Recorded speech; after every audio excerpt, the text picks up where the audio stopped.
Hey everyone and welcome back. Canada's Drag Race is over and we have a winner and we have a new reigning queen.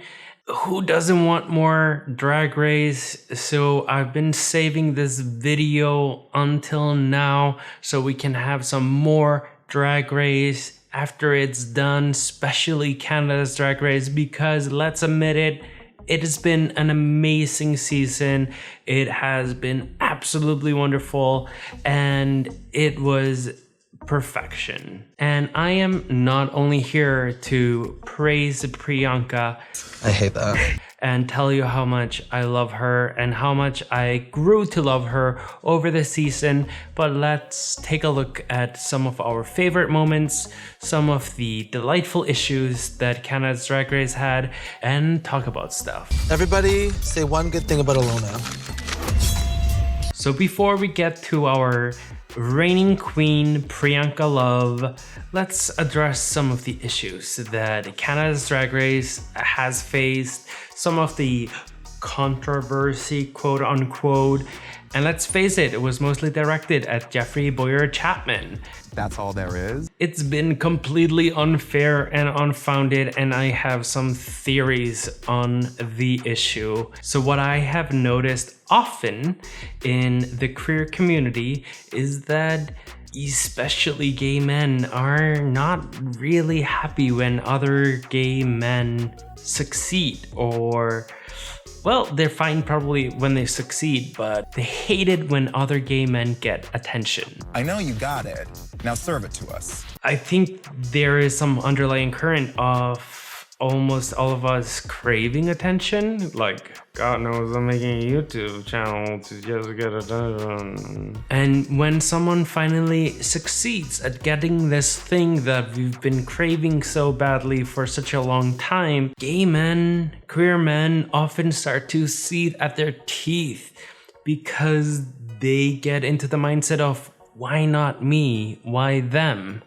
And then they start tearing each other down. Take her down. Take Jimbo down. Do you copy? I've seen this happen on so many different levels.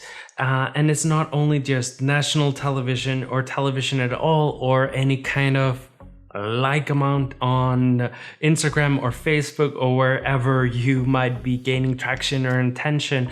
It just happens all the time, and I wish I understood where it's coming from.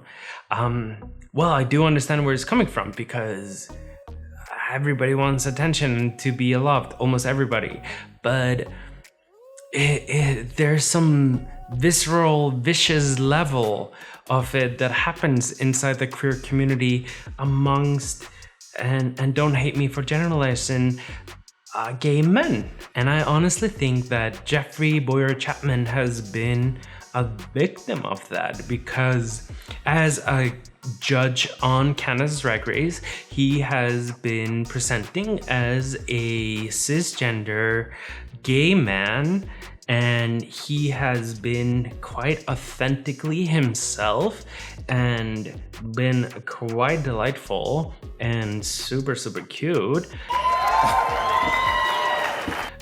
That being put aside, other people can't stand it. And I say that because the most amount of negative reactions that I see on my timelines is from other cisgender gay men. We've been fighting so hard for our place in the world, and we've been wanting to get this spotlight. So when someone else gets it, we might revolt. And at the end of the day, like, he's not been meaner or kinder than any other judge on Canada Drag Race that is a permanent judge. These unfair remarks are laced with jealousy and stupidness. I'm gonna burn someone's wig. The next topic that I wanted to talk about before we get to our new reigning queen of Canada is Ilona Burley's final runway look. It was absolutely visceral and incredible and so important, and I couldn't be happier that she was able to use her platform and the stage to bring or shed some light on an issue that everybody should be thinking about. So, if you did not understand what her performance was about and what her outfit was about, I hope that you Googled it and you try to educate yourself and try to understand the issue at hand better. Indigenous women and girls are being killed 2.6 times a month since 1980 up until 2014, according to a report by the RCMP, and it's not getting better. It is an issue that everybody should have at least in the back of their mind and be concerned about. Indigenous women and girls only make 10% of the population. We're seeing a disproportion of Indigenous women being murdered or being the victims of a crime versus other women in Canada. And it is so great that Alona Verley used this platform to keep the conversation going, to keep people questioning, and get people to look into it. Or she wrote the longest message ever. Let's see what Alona's got to say. And to our reigning queen, what's her name? What's her name? Priyanka! Oh my God! Congratulations! Did she ever just win me over this season? There was always something incredibly special about her this entire time. Not only is she funny as hell, but she's a fierce lip syncer, and she is willing to mother talking fight for the crown. And that's exactly what she did. And she will always keep it real. I think the moment that stayed the most with me during the season is during the mini challenge where they have to match the boxers, and she said, "Oh my God, they all look like the guys that blocked me on Grindr." It's like all the boys that blocked me on Grindr. Good. This is an intervention.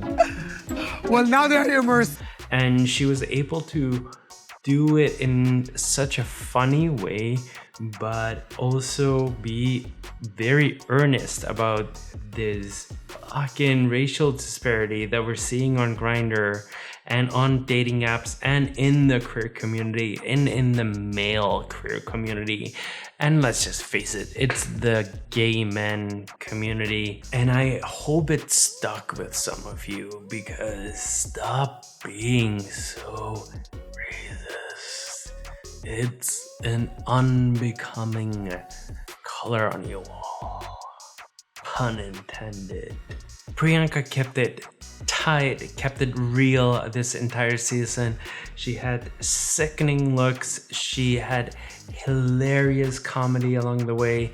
Her talking heads were absolutely the best. Scarlett is not defeated. She's pissed. Look at that face. When you could see the emotion through all that filler, that's how you know the girl's pissed. And I think the only thing that we could be possibly disappointed about when it comes to Priyanka is her snatch game. It was painful, especially knowing how quippy and funny she is.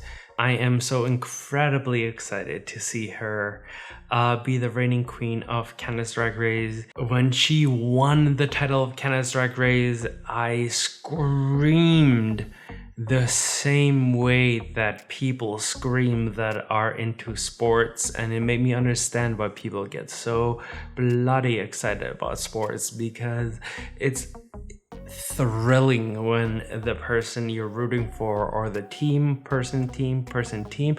wins, and it was static, ecstasy. I think it's wonderful how much she has embraced her culture and brought it into her drag. Her final runway look was stunning. And she has brought the same energy on stage week after week in these beautiful gowns. Not only is she funny, beautiful, and entertaining, but she is smart as hell, and she's not afraid to call out people, not even her best friend in the race. Oh, cool. That must be why you're wearing a tiara today, right? Because you feel like you're like the queen of New York? Yeah, totally. I also use it to blend my hairline. You need to be able to call out the people that you care about. And I'll end this video by saying, I hope Lemon is the first winner of Canada's Drag Race All-Star Season 1. Thank you so much for watching this video. I hope you liked it, so you will subscribe and you will give it a thumbs up, hit the notification bell so you'll never miss a video. New video every Wednesday because humps are the best. And you can follow me on all of my social media where I do a really bad job at doing social media. I'll see you next time. Bye. What's her name? What's her name? What's her name?